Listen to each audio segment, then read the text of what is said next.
देखिए मेरे प्यारे बच्चों, अध्याय 3 रैखिक समीकरण युग्म। ये अगली मोस्ट इंपोर्टेंट क्लास है जिसमें क्वेश्चनों की संख्या वही 6 से 7 रहने वाली है।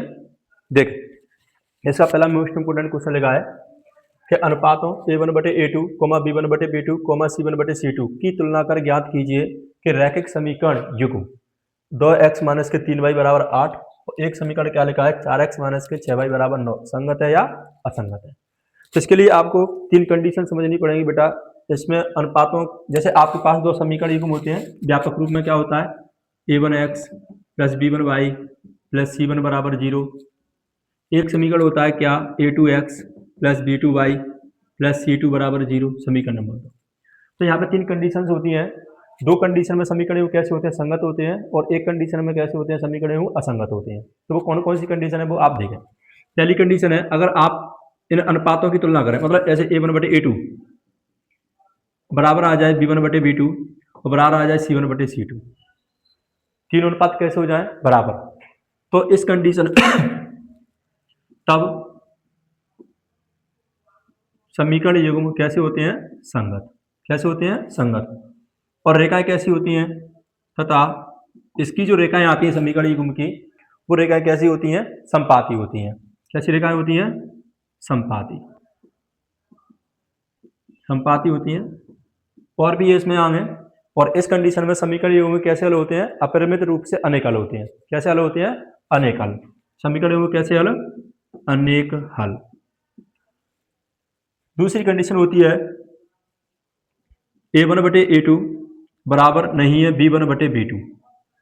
क्या लग रहा हूं मैं कि a1/a2 बराबर नहीं है b1/b2। तो इस कंडीशन में तब समीकरण युग्म कैसे होते हैं बच्चा, संगत होते हैं। कैसे होते हैं, संगत। तथा तथा रेखाएं कैसी होती हैं, तथा रेखाएं प्रतिच्छेदी होती हैं। कैसी रेखाएं होती हैं, प्रतिच्छेदी रेखाएं। और समीकरण युग्म के कैसे हल होता है, एक हल। जहां पर रेखाएं कैसी प्रतिच्छेदी है, जब रेखाएं प्रतिच्छेदी होती हैं तो समीकरण युग्म के कैसे हल होते हैं, एक हल होता है या अद्वितीय हल होता है। तो आप लिख देंगे एक हल या आप लिखेंगे अद्वितीय हल। एक हल या अद्वितीय हल। उसके बाद तीसरी कंडीशन होती है अपनी a1/a2 बराबर b1/b2 बराबर नहीं है c1/c2। मतलब पहले दो अनुपात तो बराबर है, लेकिन तीसरा क्या नहीं है, बराबर नहीं है। तब क्या होता है, तब समीकरण युग्म असंगत होते हैं। कैसे होते हैं बच्चा, असंगत होते हैं। और इस कंडीशन में रेखाएं कैसी होती हैं, समांतर होती हैं। रेखाएं कैसी होती हैं, समांतर रेखाएं। और हल कैसे होते हैं, कोई भी हल नहीं होता, कोई हल नहीं। ये 3 कंडीशन है जिसको आप अच्छे तरीके से याद करें। तीनों अनुपात बराबर है तो समीकरण कैसे होते हैं, संगत होते हैं। रेखाएं कैसे होती है, संपाती होती है, अनेक हल होते हैं। उसके बाद में अगर a1/a2 बराबर नहीं है b1/b2, तब समीकरण कैसे होते हैं, संगत होते हैं। रेखाएं प्रतिच्छेदी होती हैं और एक हल या अद्वितीय हल होता है। अगर a1/a2 बराबर b1/b2 बराबर नहीं है c1/c2, तब समीकरण युग्म कैसे होते हैं, असंगत होते हैं। तो इस कंडीशन में समीकरण युग्म कैसे होते हैं, असंगत। बाकी दोनों में कैसे होते हैं, संगत होते हैं। यहाँ पर रेखाएं कैसी होती हैं, समांतर रेखाएं होती हैं और कोई भी हल नहीं होता। तो इन कंडीशन का यूज करके आप यहाँ पे इस सवाल को देखते हैं। देखें तो सबसे पहले आप लिखेंगे दिए गए समीकरण युग्म, दिए गए समीकरण युग्म। तो पहला समीकरण क्या लिखा है अपने पास, 2x - के 3y = 8। क्या मैं इसको इधर लेके आ सकता हूँ पक्षांतर करके, क्योंकि अपना बराबर ऐसे जब समीकरण लिखते हैं ना व्यापक रूप में, तो इस तरीके से लिखा होता है। बराबर में क्या आता है, यहाँ पे 0। तो आप इस 8 को उधर लेके आ जाओ। तो 2x - के 3y पक्षांतर करके आप 8 को उधर लेके आओगे तो क्या हो जाएगा, माइनस का, बराबर कितना, 0। समीकरण नंबर 1। इसी तरीके से दूसरा समीकरण क्या लिखा है, आप लिख देंगे तथा करके, ये लिखा है 4x - के 6y और बराबर में क्या लिखा है, 9। तो इसी तरीके से आप 9 का पक्षांतर करके इधर लेके आओ तो क्या हो जाएगा जी, माइनस का। तो ये आ गया 4x - के 6y बराबर माइनस का कितना, 9। तो बराबर में क्या बच जाएगा, 0। ये हो गया समीकरण नंबर 2।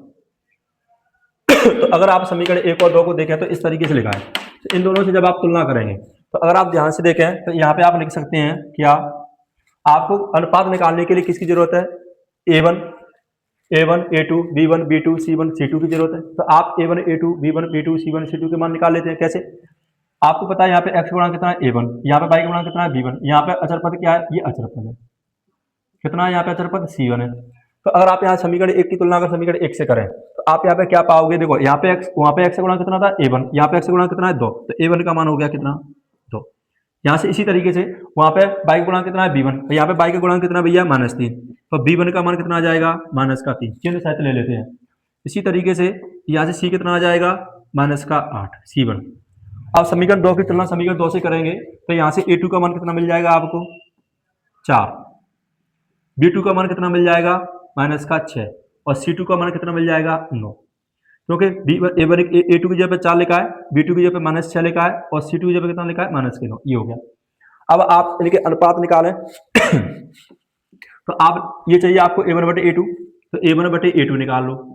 तो A1 का मान कितना है 2 और बटे में कितना आ जाएगा 4, 2 1 2 2 दूनी 4, कितना आ गया भैया 1/2। इसी तरीके से आप क्या निकाल लेंगे B1/B2, तो आप लिखेंगे B1/B2, तो बराबर कितना आएगा -3 और बट्टे में कितना -6, माइनस से माइनस कट गया, 3 1 3 3 दूनी 6, कितना आ गया 1/2 आ गया। इसी तरीके से आप क्या निकाल लेंगे यहाँ पे C1/C2, तो C1 का मान कितना है -8, आप -8 लिखेंगे बटे, C2 का मान कितना है -9, तो -9, ये तो कट गया, कितना आ गया 8/9। तो अगर आप ध्यान से देखें तो यहाँ पे क्या हो रहा है कि A1/A2 बराबर B1/B2, क्योंकि A1/A2 का मान भी कितना 1/2 है, B1/B2 का मान भी कितना 1/2 है, लेकिन C1/C2 का मान कितना है 8/9 है। तो यहाँ से देख लेंगे यहाँ लिख देंगे, स्पष्ट है कि A1/A2 बराबर B1/B2 और बराबर नहीं है C1/C2। तो अब आपको पता है कि जब A1/A2 बराबर B1/B2 और बराबर नहीं होता है C1/C2, तब देखो समीकरण कैसे होते हैं, असंगत होते हैं। इस कंडीशन में समीकरण कैसे होते हैं, असंगत। यहाँ से देख लो आप A1/A2 B1/B2 बराबर नहीं है C1/C2, तो समीकरण कैसे होते हैं, असंगत। तो अब आप यहाँ पे इस कंडीशन को देख के क्या लिख पाओगे कि ये जो समीकरण है ये कैसे है, संगत है या असंगत है, असंगत है। तो आप लिखेंगे अतः समीकरण युग्म कैसे होंगे, असंगत असंगत होंगे। ये इसका फाइनल आंसर था।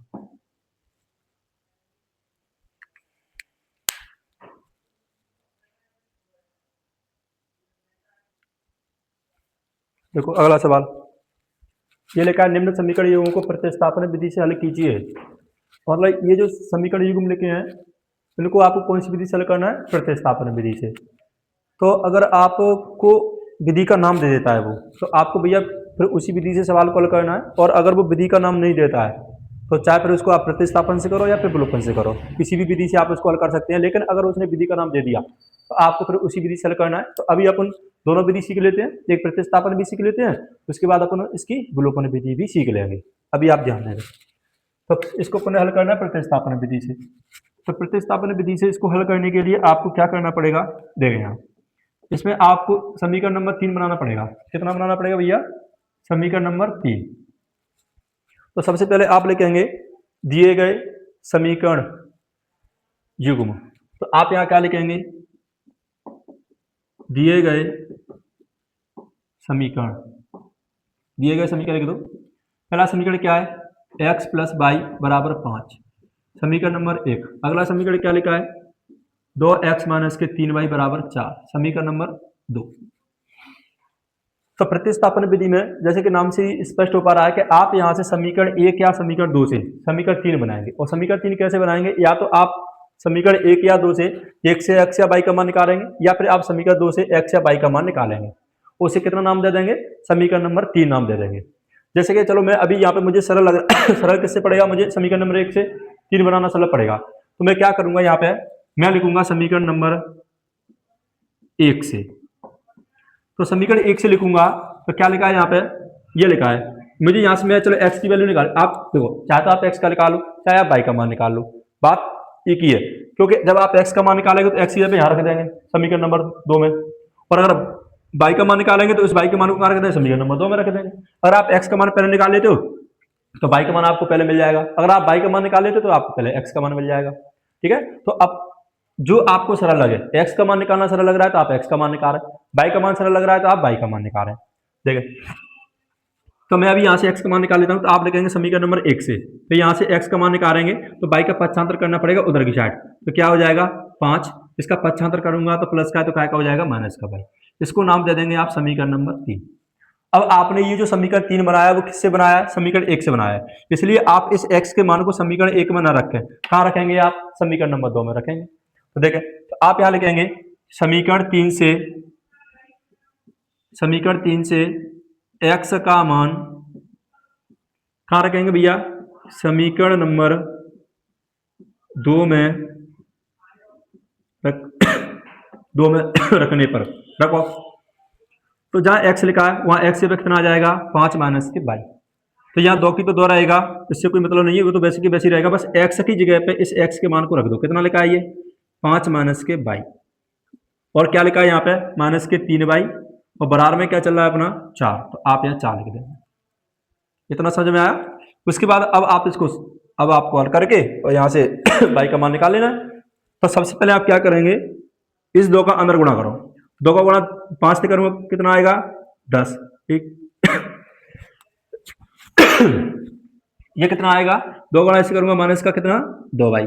ये कितना लिखा भैया? माइनस का 3 बाई, बराबर कितना आ गया? 4। यहाँ से आप क्या करेंगे? 10 का पक्षांतर उधर कर देंगे और ये दोनों आपस में जुड़ जाएंगे, क्योंकि दोनों माइनस की है तो क्या हो जाएंगे? दोनों जुड़ जाएंगे, पक्षांतर का आएगा माइनस का ही रहेगा। तो माइनस के 2 माइनस के 3 कितना आ जाएगा जी?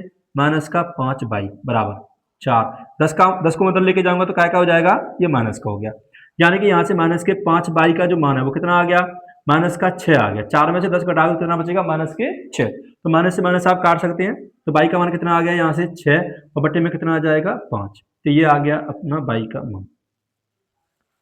बाई का मान आ गया। अब बाई के मान को कहाँ रखेंगे आप? समीकरण नंबर 3 में रख दो, जिससे अपने किसका मान मिल जाएगा? x का मान मिल जाएगा। तो बाई का मान कहाँ रखेंगे आप? समीकरण नंबर 3 में। समीकरण नंबर 3 में रखने पर रखो, तो x का तो x ही रहेगा, बराबर का बराबर, 5 की 5 रहेगी माइनस, बाई की जगह पे आ जाएगा बाई का मान कितना? 6/5। आप यहाँ लिख देंगे 6/5। तो ये आ जाएगा x बराबर 5/1 मान लेंगे, माइनस कितना आ जाएगा? 6/5। आप यहाँ से एलसीएम लेंगे तो कितना आ जाएगा? 5 आ जाएगा। 1 का भाग 5 में 5 बार 5 से 5 से गुणा करेंगे कितना आएगा? 25, माइनस 5 का भाग 5 में 1 बार 1 के 6 से गुणा करेंगे कितना आएगा? 6। तो कितना आ गया जी? 25 में से 6 घटाएंगे कितना बचेगा? 19 बटे में कितना आ गया? 5। तो ये आ गया x का मान। इसे कहते हैं आप प्रतिस्थापन विधि। क्या बनाते हैं यहाँ पे? समीकरण नंबर 1, और इस समीकरण 1 से जो भी या x का या जो y का मान निकाला है और जिस समीकरण से निकाला है उस समीकरण के अलावा उस दूसरे वाले समीकरण में अपन रख देते हैं। अगर आप समीकरण नंबर 3 समीकरण नंबर 2 से बनाते तो इस x या y के मान को कहाँ रखते आप? 1 में रखते। और अभी आपने समीकरण 3 किससे बनाया? समीकरण 1 से बनाया, इसलिए x का मान कहाँ रखा है आपने? समीकरण नंबर 2 में। इस तरीके से आपने y का मान निकाल लिया और x का मान निकाल लिया, और आप लिख दें अतः समीकरण युग्म का अभीष्ट हल ज्ञात करने से मतलब यह कि आपको x और y के मान ज्ञात करने हैं। तो x का मान कितना आ गया भैया? x का मान आ गया अपना 19/5 और y का मान कितना आ गया? 6/5। ये इसका फाइनल आंसर था। तो अब आपके पास ये समीकरण थे अभी फिलहाल में, तो आपने इस तरीके से सॉल्व करा। अगर आपके पास कोई और समीकरण आ जाते हैं इसके अलावा तो आपको इसी तरीके से हल करना है। समीकरण नंबर 3 बना के हल करना है।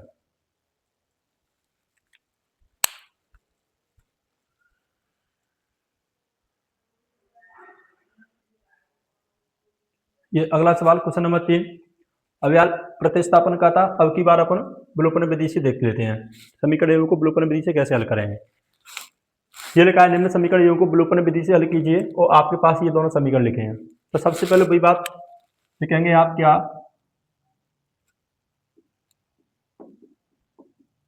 दिए गए समीकरण, पहला समीकरण क्या है? 3x प्लस के y बराबर 10, समीकरण नंबर 1। अगला समीकरण क्या लिखा है यहाँ पे? 2x प्लस के 2y बराबर 12, समीकरण नंबर 2। अब इसने बुलाया कि किस विधि से हल करना है आपको इसको? विलोपन विधि से। तो आप यहाँ लिखेंगे, लिख दो, मैं वहां नहीं लिख पाया, वहां लिख लेना प्रतिस्थापन विधि से हल। आप यहाँ लिख दो विलोपन विधि से हल। अवलोकन विधि से हल। देखें आप कैसे करेंगे इसको। तो पहले समीकरण 1 और 2 को साथ में लिख लो। लिख लो यहाँ पे 3x प्लस के वाई बराबर 10, समीकरण नंबर 1 है ये। अगला समीकरण क्या है अपना 2x प्लस के 2y और बराबर में क्या लिखा है 12, समीकरण नंबर 2। अब आपको इसमें करना क्या है कि देखो इसमें ये करना है आपको कि यहाँ पे x या y के गुणांकों को समान बनाना है। यहाँ पे x का गुणांक कितना है 3, यहाँ पे x का गुणांक कितना है 2, यहाँ पे y का गुणांक कितना है 1, कुछ नहीं तो 1 मान के चलेंगे। इसका गुणांक कितना है, हर एक संख्या का गुणांक कितना होता है 1 होता है। y के गुणांक कितना है यहाँ पे 2। तो या तो आप x के गुणांकों को समान बना लो या फिर आप क्या करो y के गुणांकों को समान बना लो। तो गुणांकों को समान कैसे बनाएंगे, कुछ नहीं करना है आपको। जैसे आप अगर x के गुणांकों को समान बनाना चाह रहे हैं तो आप क्या करेंगे, समीकरण 1 का जो x का गुणांक है उसका गुणा आप यहाँ नीचे वाले समीकरण में कर दो, और जो समीकरण 2 में जो x का गुणांक है उसका गुणा कहाँ कर दो आप, ऊपर वाले समीकरण में कर दो। तो ये ऑटोमेटिक अपने आप x गुणांक कैसे हो जाएंगे, समान हो जाएंगे। और इसी तरीके से अगर आप y के गुणांकों को समान बनाना चाहते हैं तो आपको क्या करना पड़ेगा कि समीकरण 1 से जो y का गुणांक है उसका गुणा कहाँ कर दो आप, समीकरण नंबर 2 में कर दो, और जो समीकरण 2 में y का गुणांक है उसका गुणा कहाँ कर दो आप, समीकरण नंबर 1 में कर दो। तो जैसे मान के चलो मैंने ऐसा कर रहा हूं कि मैं यहाँ पे y के गुणांकों को समान बनाना चाह रहा हूं, तो मैं क्या करूंगा कि समीकरण 1 में y के गुणांक क्या है, कुछ नहीं तो कितना मान के चलेंगे आप, 1 मान के चलेंगे। तो आप यहाँ लिखेंगे बड़ा कोष्ठक और गुणा में लिख देंगे 1। यहाँ पे y के गुणांक कितना है भैया 2, यहाँ पे y के गुणांक कितना है 2। तो आप यहाँ क्या करेंगे, कितने का गुणा कर देंगे आप, 2 का गुणा कर देंगे। कितने का गुणा कर देंगे, 2। देख करो, अगर मैं x गुणांकों को समान बनाता तो इसका 2 का ऊपर करता, 3 का नीचे करता। ठीक है भैया, मुझे ऐसा लग रहा था कि यहाँ पे 2 और 1 छोटी छोटी संख्या है तो मैंने 2 का ऊपर का कर लिया, 2 का ऊपर कर दिया, 1 का नीचे कर दिया। ये थोड़ी सी बड़ी लग रही थी और कुछ नहीं है। आप चाहे तो x गुणांक भी समान बना सकते हैं। देखें करो, तो 2 का गुणा में हर एक पद से करना है, तीनों पदों से करेंगे आप। 2 का गुणा में 3 से करूंगा कितना आएगा 6x, 2 का गुणा में 22 से करूंगा कितना आएगा 2y, 2 का गुणा में 1 से 10 से करूंगा कितना आएगा 20। इसी तरीके से 1 का गुणा में 2x से करूंगा कितना आएगा 2x, 2 का गुणा में 2y से करूंगा कितना आएगा 2y, 1 का गुणा में 12 से करूंगा कितना आएगा 12। कितना हो गया, ये गुणा हो गया। अब आपको कुछ नहीं करना, एक लाइन खींचनी है। आप ये देखें जिसके आपने गुणांक समान बनाए हैं, y के गुणांक समान बनाए हैं तो y के चिन्हों को देखें, और x के गुणांक समान बनाए तो x के चिन्हों को देखें। तो अभी मैंने यहाँ पे y के गुणांकों को समान बनाया और y वाला जो पद है उनके जो चिन्ह है वो कैसे समान है, कैसे हैं समान। यहाँ पे भी प्लस है, यहाँ पे भी प्लस है। तो आपको चिन्ह क्या करने होते हैं, विपरीत करने होते हैं। इसके लिए आप यहाँ पे क्या करेंगे, अगर चिन्ह पहले से विपरीत होते तो आप यहाँ पे जोड़ने पर लिख देते, लेकिन जब भी चिन्हों को आपको विपरीत करना है तो आप क्या लिखेंगे यहाँ पे, घटाने पर। क्या लिखेंगे, घटाने पर। क्यों लिखते थे, जैसे मैंने बोला कि 3 में से 2 को घटाओ, 2 को घटाओ। तो आप समझ गए होंगे बच्चा कि जब मैं 3 में से 2 को घटाऊंगा तो 3 और माइनस कितना 2, प्लस का था तो काय का हो गया माइनस का हो गया, तो 3 माइनस 2 हो गया कि नहीं हो गया। तो इसलिए जब भी आप घटाने पर लिखेंगे तो चिन्ह बदल जाते हैं। ये प्लस का है तो काय का हो जाएगा माइनस का, इसको गोल गिरे बंद कर देंगे, इसको भी गोल गिरे बंद करो तो ये प्लस का है तो काय का माइनस का, और ये भी प्लस का है तो काय का माइनस का। अगर कोई माइनस का होता तो काय का हो जाता, वो प्लस का हो जाता।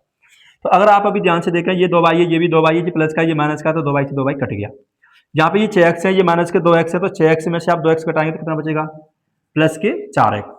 6x में से 2x घटाएंगे तो कितना बचेगा, प्लस के 4x। ये क्या है, बराबर, तो यहाँ लगाया गया बराबर। 20 में से आप 12 घटाएंगे तो कितना बचेगा 8 बचेगा। 4 का आप पक्षांतर कर दो तो x बराबर कितना आ गया 8, और बटे में कितना 4, 4 1 4, 4 दूनी 8, तो x का मान कितना आ गया 2। कितना आ गया भैया, x का मान 2। अब इस x के मान को आप चाहे तो समीकरण 1 में रख लो, आप चाहे तो समीकरण नंबर 2 में रख लो, तो उससे अपने किसका मान मिल जाएगा, y का मान मिल जाएगा। तो आप यहां लिखेंगे x का मान समीकरण नंबर 1 में या 2 में भी रख सकते हैं आप, 1 में रखने पर रखो। तो ये कितना लिखा है यहाँ पे 3 गुणा x का मान कितना आया 2, तो इस x पे आ जाएगा कितना 2, और प्लस कितना लिखा है 22, और बराबर में क्या लिखा है 10। 3 दूनी कितना आएगा 6, प्लस 22 बराबर कितना आ गया 10। तो 22 का मान कितना आ जाएगा यहाँ से 10 माइनस के 10 माइनस के कितना आ जाएगा 6, तो 22 का मान कितना आ गया यहाँ से, 22 का मान आ गया 4। तो इस तरीके से समीकरणों का अभिचल कितना आ गया 2 और 4। कितना आ गया बच्चा?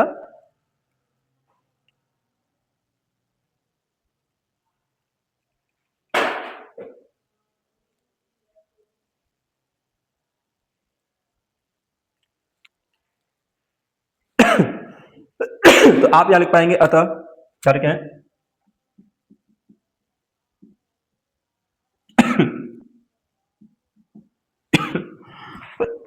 समीकरण युग्म का अभिष्टल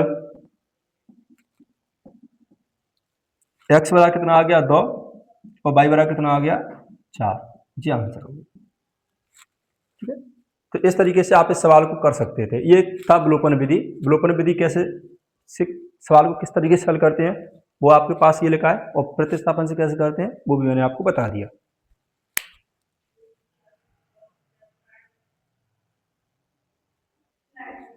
देखें अगला क्वेश्चन, ये कह रहा है दो संख्याओं का अंतर 26 है और एक संख्या दूसरी संख्या की कितना है 3 गुनी है।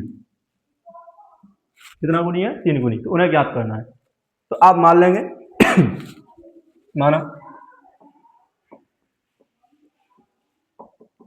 माना बड़ी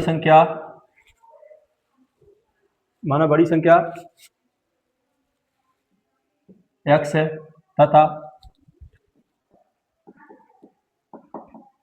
तथा छोटी संख्या क्या है y है।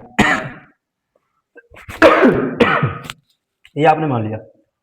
आप यहां लिखेंगे प्रश्नानुसार। क्या बोला उसने कि दो संख्याओं का अंतर कितना है 26 है। तो आप क्या करें, अंतर की बात कर रहा है तो आप बड़ी संख्या में छोटी संख्या घटा दो, तो x माइनस वाई कितना आ जाएगा 26। ऐसा बोला है समीकरण नंबर 1। प्रश्न में दिया है कि दोनों संख्याओं का अंतर कितना दिया है उसने 26 दिया है। तो अगर दोनों संख्याओं का अंतर 26 है तो आपको यह समझ में आना चाहिए कि आप बड़ी संख्या में छोटी संख्या घटा देंगे तो कितना आएगा वो 26 आएगा। पुनः प्रश्नानुसार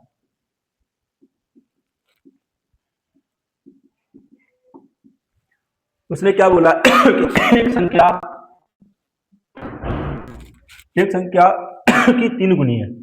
एक संख्या अरे थोड़ा सवाल में मिस्टेक हो गया, एक मिनट हो गया। आप एक संख्या आएगा यहाँ पे एक संख्या दूसरी संख्या की कितनी गुनी है 3 गुनी। तो अगर मान चलो अपने पास दो संख्या है, एक x है एक क्या है, एक x है तो एक क्या है y है। तो एक x एक y है। आपको पता है कि बड़ी संख्या क्या है x है, ये क्या है छोटी संख्या, सॉरी बड़ी संख्या क्या है x है, छोटी संख्या क्या है y है। तो आपको पता है कि एक 3 गुनी है। तो अगर मैं इन दोनों संख्याओं को बराबर करूं तो बड़ी कौन सी है, ये 3 है, ये x है, तो ये कितनी इस y की कितनी गुनी है 3 गुनी है। तो इसलिए आप 3 गुणा किसमें करेंगे छोटी संख्या में। तो ये दोनों कैसी है जाएंगे बराबर। और आप इसको नाम दे देंगे कितना, समीकरण नंबर 2। कितना नाम दे देंगे भैया, समीकरण नंबर 2।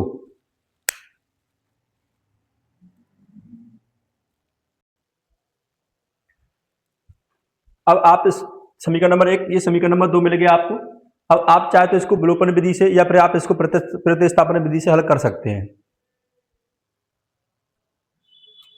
तो मुझे लगता है कि मैं इसको प्रतिस्थापन विधि से हल कराऊंगा तो थोड़ा आसान रहेगा, क्योंकि नहीं देखो आपको यहाँ पे समीकरण 3 ऐसे आपको समीकरण 3 में क्या कर रहे थे, आप समीकरण 3 में आप ये कर रहे थे या तो आप x का मान निकाल रहे थे या y का मान निकाल रहे थे प्रतिस्थापन विधि में।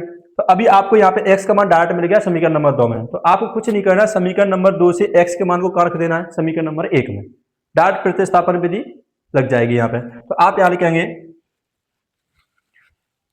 समीकरण या यहाँ लिख दो प्रतिस्थापन विधि से हल, प्रतिस्थापन विधि से हल। अब कोई नाम तो दिया नहीं है कि भैया विलोपन से करना है कि प्रतिस्थापन से करना है, तो आप डायरेक्ट करेंगे। तो आप यहाँ लिखेंगे समीकरण नंबर 2 से x का मान कहाँ रखेंगे आप, समीकरण नंबर 1 में रखने पर रख दो। तो समीकरण नंबर 2 से x का मान कहाँ रख देंगे आप, समीकरण नंबर 1 में रखेंगे। तो यहाँ पे जो x लिखा है उस जगह इस x यहाँ पे क्या आ जाएगा, x का मान कितना 3y। तो आप यहाँ रख देंगे 3y और माइनस कितना आ जाएगा ये y और बराबर में कितना आ जाएगा 26। तो आप यहाँ देखें तो 3y में अगर एक y घटाएंगे तो कितना बचेगा 2y, बराबर कितना आ गया 26। तो यहाँ से y बराबर कितना आ जाएगा 26 और बटे में कितना 2, 2 एकम 2, 2 एकम 2 और 2 3 6। तो यहाँ से y का मान कितना आ गया 13। अब इस y के मान को आप कहाँ रख देंगे, समीकरण नंबर 2 में। तो डायरेक्ट आपके पास किसका मान आ जाएगा x का मान। तो आप यहाँ लिखेंगे बाई का मान समीकरण नंबर 2 में रखने पर, रख दो 2 में, तो ये लिखा है x बराबर, ये क्या लिखा है 3 गुणा, और बाई की जगह क्या आ जाएगा, बाई का मान कितना है 13, तो यहाँ लिख देंगे आप 13, तो ये हो जाएगा 13 × 39, ये आ गया x का मान। तो आपके पास जो संख्या है वो क्या आएगी, एक तो आएगी 39 और एक कितनी आएगी 13, तो आप ले देंगे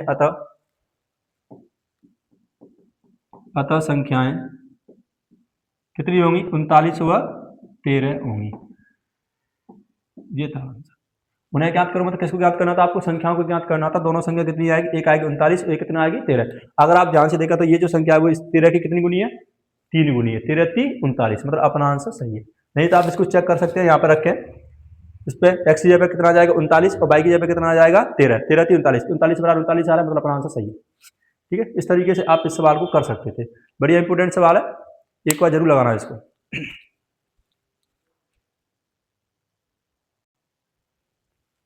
देखिए मेरे प्यारे बच्चों, इसका अगला क्वेश्चन है, दो संपूरक कोणों में बड़ा कोण छोटे कोण से कितना अधिक है, 18 डिग्री अधिक है। बड़ा कोण छोटे कोण से कितना डिग्री अधिक है, 18 डिग्री। तो उन्हें आपको ज्ञात करना है। तो आप एक बड़ा एक छोटा, तो लिखो यहाँ पे, यहाँ लिख लेंगे, माना बड़ा कोण कितना है भैया, x डिग्री है, और छोटा कोण कितना मान लो आप, 22 डिग्री, तथा छोटा कोण कितना है, 22 डिग्री है। अब आप से उसने क्या बोला है कि दो संपूरक कोण, तो आपको ये बात समझना पड़ेगा कि जो संपूरक कोण होते हैं वो क्या होते हैं कि अगर कहीं दो कोणों का योग कितना आ जाए, 180 डिग्री, कितना आ जाए 180 डिग्री, तो वो दोनों कोण कैसे होते हैं, संपूरक कोण होते हैं। तो आप यहां लिखेंगे प्रश्नानुसार करके, संपूरक है मतलब x और y कैसे है, संपूरक है, तो इनका योग कितना आएगा, 180 डिग्री आएगा। तो आप यहाँ लिखेंगे x + y बराबर कितना, 180 डिग्री। ये बन गया समीकरण नंबर 1। इसी तरीके से क्या बोला है कि जो बड़ा कोण है वो छोटे कोण से कितना डिग्री अधिक है, 18 डिग्री अधिक है। तो आप यहाँ लिखेंगे पुनः प्रश्नानुसार, एक बार फिर से प्रश्न के अनुसार चलेंगे आप। तो बड़ा कोण क्या है यहाँ पे, x, छोटा कोण क्या है यहाँ पे, y। अब इसने बोला है कि जो बड़ा कोण है ना वो छोटे कोण से कितना अधिक है, 18 डिग्री अधिक है, मतलब ये पहले से 18 डिग्री ज्यादा है, और मुझे इन दोनों को क्या करना है, बराबर करना है। तो मैं क्या करूंगा, इस छोटे कोण में अगर मैं 18 जोड़ दूं तो ये दोनों कैसे हो जाएंगे, बराबर हो जाएंगे। कैसे हो जाएंगे, दोनों बराबर। जैसे आप समझ सकते हैं, यहाँ पे ये 8 लिखा है, यहाँ पे कितना लिखा है 4, मुझे इस 4 को इस 8 के बराबर करना है, तो मैं क्या करूंगा, इसमें 4 और जोड़ दूंगा, तो ये कितना आ गया, 8 बराबर। दोनों बराबर हो गए कि नहीं हो गए। ये क्या था, इसकी अगर लैंग्वेज बने तो ये क्या था कि ये जो है ना, इस 4 से कितना ज्यादा है, ये 4 ज्यादा है, कितना ज्यादा है 4, तो इसलिए मैं इस छोटी संख्या में 4 जोड़ दूंगा तो ये दोनों कैसे हो जाएंगे, बराबर हो जाएंगे। तो इसी तरीके से यहाँ पे भी क्या कह रहा है कि जो बड़ा कोण है वो छोटे कोण से कितना अधिक है, 18 डिग्री अधिक है। तो आप छोटे कोण में कितना जोड़ दो, 18 जोड़ दो, दोनों कोण कैसे हो जाएंगे, बराबर हो जाएंगे।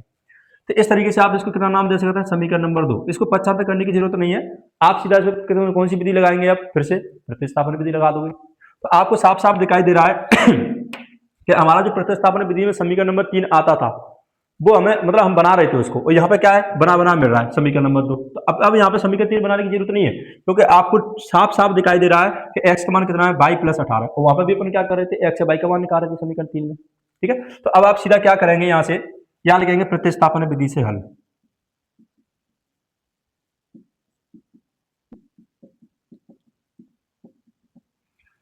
और समीकरण नंबर 2 से x का मान कहां पुट कर देंगे, समीकरण नंबर 1 में। तो आप लिखेंगे समीकरण 2 से y का मान कहां रखेंगे आप, समीकरण नंबर 1 में रखने पर, समीकरण 1 में रखो। तो जहां x लिखा है वहां क्या लिख देंगे आप, y + 18। तो यहाँ x लिखा है, x यहाँ पे आ जाएगा कितना, y और प्लस कितना 18 बराबर कितना आ जाएगा, यहाँ पे x पे आ जाएगा y + 18, और क्या लिखा है पहले से y लिखा है, बराबर में कितना लिखा है, 180 लिखा है। आप 18 का 75 उधर कर देंगे, 1y कितना आ जाएगा, 2y बराबर, ये आ गया 180 - 18। तो यहाँ से 2 बाई का जो मान आ जाएगा वो कितना आ जाएगा भैया, वो आ जाएगा अपना 8, 10 में से 8 घटाएंगे तो 2 बचेगा, और ये 6 और कितना आ जाएगा 162। तो अब आप बाई का मान निकाल लेंगे यहाँ से, तो कितना आ जाएगा 162 और बटे में कितना आ जाएगा 2। ये 2 गुणा में लिखा तो कहाँ चला जाएगा भाग में, 2 एकन 2, 2 8 16, 2 एकन 2, यानी कि अपने पास जो बाई का मान है जो बाई का मान है वो कितना आ गया, तो बाई का मान आ गया भैया 81 डिग्री। अब इस बाई के मान को आप कहाँ रख देंगे, समीकरण नंबर 2 में, जिससे अपने किसका मान मिल जाएगा, x का मान मिल जाएगा। तो आप यहां लिखेंगे बाई का मान समीकरण नंबर 2 में रखने पर, 2 में रखने पर रख दो 2 में, तो ये क्या है यहाँ पे x तो x ही रहेगा, बराबर का बराबर हो गया, बाई का मान कितना आ गया 81, तो आप यहाँ लिख दोगे 81 और प्लस कितना आ जाएगा 18, एक्स बराबर कितना आ जाएगा यहाँ से 8 1 9, 8 1 9, तो 99 डिग्री। ठीक है, अब आप यहाँ पर लिख देना अतः करके, अतः बड़ा कोण 99 डिग्री व छोटा कोण कितना होगा, कितना निकाला अपने बाई का मान 81, क्योंकि छोटे कोण को अपने बाई माना था, बड़े कोण को अपने क्या माना था, एक्स माना था। तो एक्स का मान 99, तो बड़ा कोण हो गया 99 डिग्री, बाई का मान कितना है 81 डिग्री, तो छोटा कोण हो गया कितना 81 डिग्री होगा।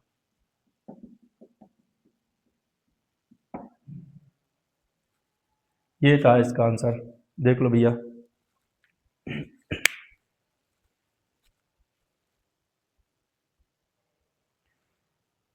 देखो मेरे प्यारे बच्चों, इसका अगला क्वेश्चन है कि 2 अंकों की संख्या, 2 अंकों की संख्या के अंकों का योग कितना है 9 है, तो इस संख्या का 9 गुना संख्या के अंकों को पलटने से बनी संख्या का 2 गुना है, तो वह संख्या ज्ञात कीजिए। तो आपको 2 अंकों की संख्या बतानी है, तो आप थोड़ा समझने का प्रयास करें कि 2 अंकों की संख्या क्या होती है। तो आप इसका एक सूत्र लिख लेते हैं, 2 अंकों की संख्या बराबर क्या होती है भैया, 10 गुणा दहाई का अंक और प्लस क्या आता है, इकाई का अंक। इस सूत्र को ध्यान रखें आप कि 2 अंकों की जो संख्या होती है वो क्या होती है,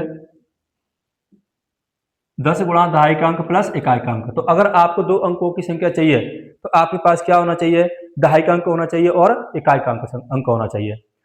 तो इसके लिए आपको क्या करना पड़ेगा, मानना पड़ेगा। तो अपने यहाँ मान लेते हैं बच्चा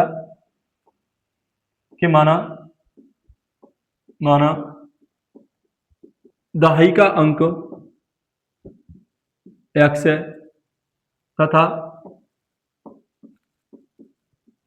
तथा इकाई का अंक क्या है, y है। तो अब आप लिख सकते हैं यहाँ पे तब 2 अंकों की संख्या, 2 अंकों की संख्या। तो आपको बता के 2 अंकों की संख्या क्या होती है, 10 गुणा दहाई का अंक, तो 10 गुणा दहाई का अंक कितना है x, प्लस क्या आता है इकाई का अंक, इकाई का अंक कितना भैया y, 10 गुणा दहाई का अंक, तो आपने लिख दिया 10 गुणा दहाई का अंक कितना माना था आपने x, तो दहाई का अंक की जगह पे कितना आ जाएगा x आ जाएगा। फिर आपने लिखना है क्या, प्लस करके इकाई का अंक, तो यहाँ पे प्लस लगाएंगे और क्या आ जाएगा यहाँ पे इकाई का अंक कितना आ गया y। तो इस तरीके से आपको क्या मिल गई, 2 अंकों की संख्या क्या मिल जाएगी 10x प्लस y।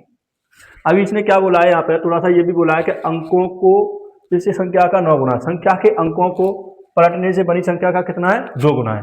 तो अगर आप इसके अंकों को पलट दें, तो ऐसे माने चलो ऐसे 39 लिखा है, तो अंकों को पलट देंगे तो क्या बन जाएगी संख्या, 9 को इकाई के अंक पहुंचा दो और दहाई के अंक को इकाई की जगह पर लेके आ जाओ, तो कितना आ जाएगा ये आ जाएगी 93।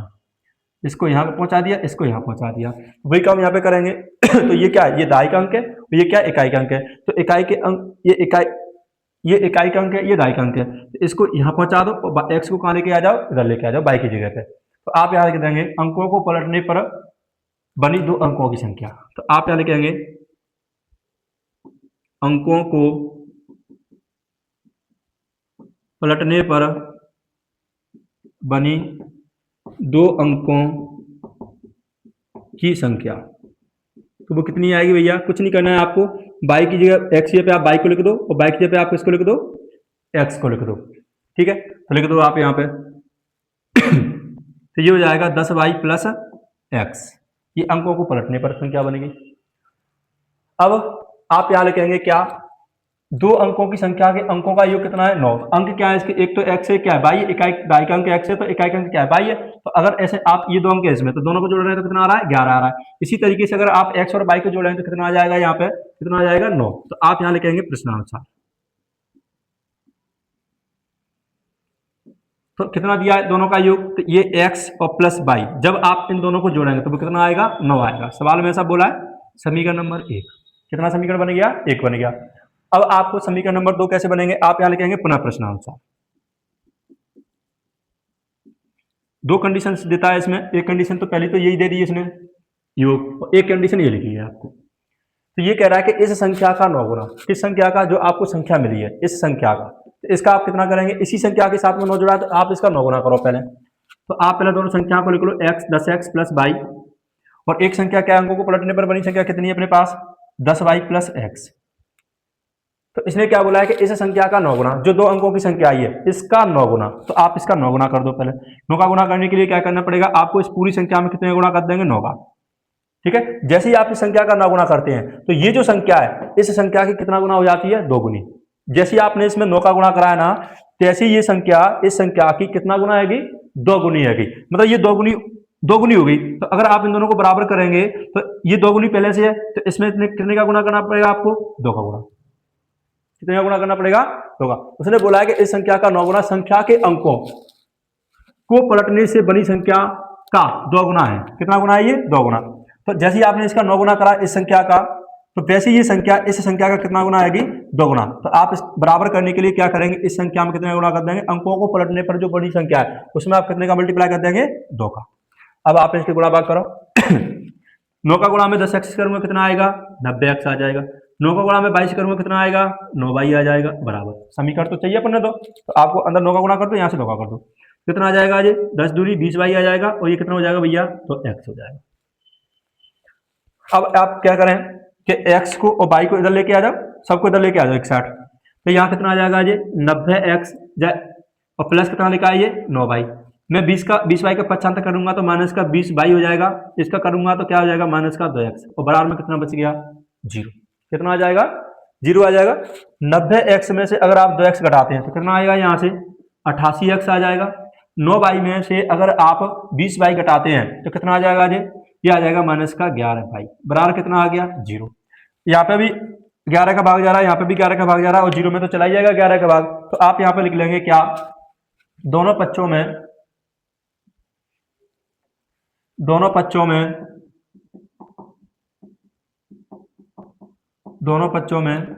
का भाग देने पर, दोनों पक्षों में 11 का भाग देने पर लगा दो 11 का भाग।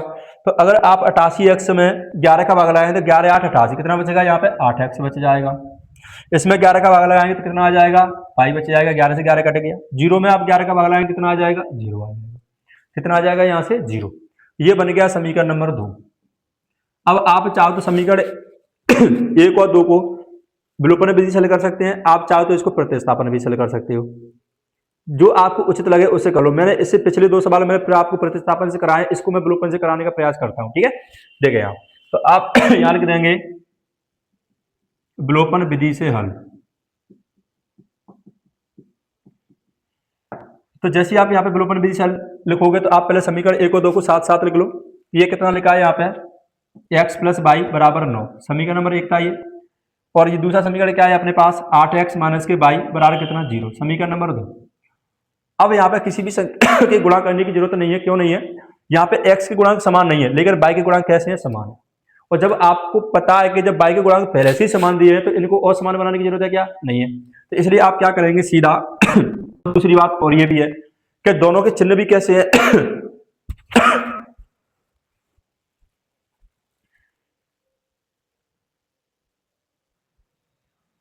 और दूसरी बात क्या है बच्चा कि यहाँ पे जिसके गुणांक समान है उसके चिन्ह भी कैसे विपरीत है।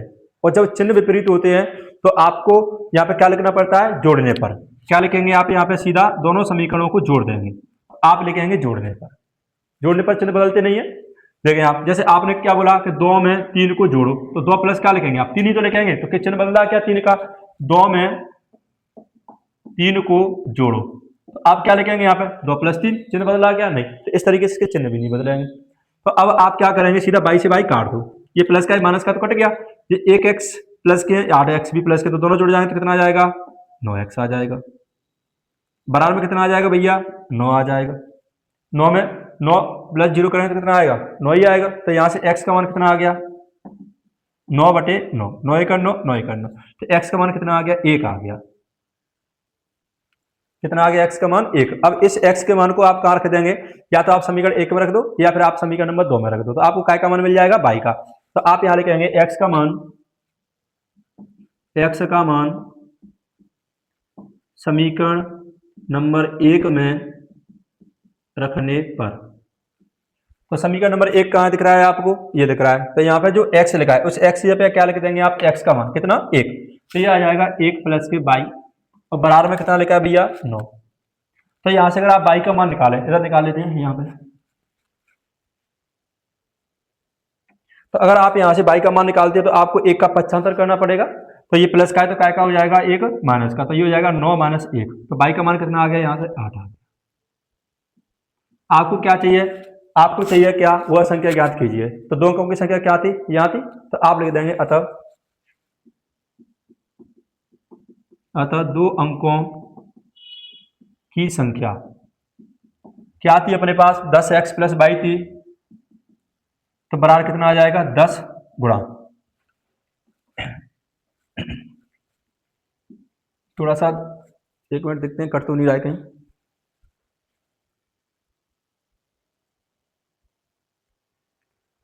सब कट रहा है, थोड़ा रुके हैं आप, थोड़ा इस लाइन को उधर ले लेते हैं अंदर की तरफ।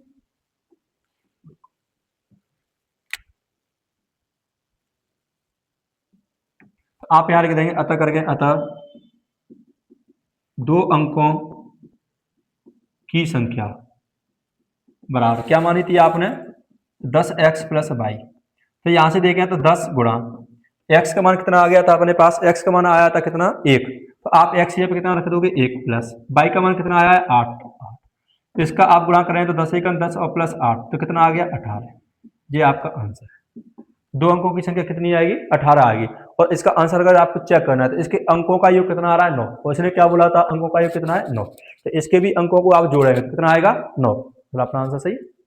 और नहीं है तो आप x का मान समीकरण 1 में रख के देखो, y का मान समीकरण नंबर 1 में रख के देखो, तो 9 बराबर 9 आ जाएगा, या फिर आप यहाँ रख के देख लो, x का मान यहाँ पर रख देंगे आप 1 और y का मान यहाँ रख दोगे तो कितना आ जाएगा,